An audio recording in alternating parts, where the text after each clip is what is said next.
माझा जो प्रश्न उपस्थित केलेला आहे आणि या ठिकाणी मंत्री महोदयांनी उत्तरात म्हटले आहे की चौकशी समिती गठीत केली आहे। या चौकशी समितीने नेमके कोणते कोणते निष्कर्ष नोंदवले आहेत? चौकशी अहवालात किती अधिकारी व कर्मचारी दोषी आढळले आणि त्यांच्यावर कोणत्या स्वरूपाची जबाबदारी निश्चित करण्यात आली? दुसरा मुद्दा, या ठिकाणी मंत्री महोदयांनी उत्तरात संबंधित कर्मचाऱ्यांना केवळ सूचना देण्यात आल्याचे नमूद केले आहे। रुग्णसेवेसारख्या अत्यंत संवेदनशील बाबतीत केवळ सूचना देणे पुरेसे अध्यक्ष महोदय नाहीये। या ठिकाणी संबंधित दोषीवरती शिस्तभंगाची कठोर कारवाई का करण्यात आली नाही? या ठिकाणी उत्तरात 2 समाजसेवा अधीक्षकाची बदली करण्यात आल्याचे नमूद केले आहे। ही बदली प्रशासकीय कारणास्तव करण्यात आली का चौकशी दोषी आढळल्यामुळे दंडात्मक स्वरूपात करण्यात आली तसे स्पष्ट करण्यात येईल का?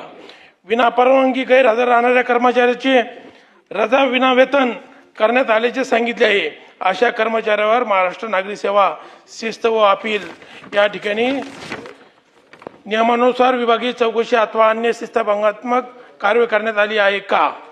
या ठिकाणी भविष्यात अशा तक्रारी पुन्हा होऊ नये यासाठी समाजसेवा विभागातील अधिकारी व कर्मचाऱ्यांच्या उपस्थितीत कामकाज रुग्णाशी वर्तन यावर देखरेख करण्यासाठी बायोमेट्रिक असेल, उपस्थित CCTV तक्रार निवारण यंत्रणा असेल, हेल्प डेस्क असेल किंवा नियमित निरीक्षणाची कोणती ठोस व्यवस्था करण्यात येणार आहे का?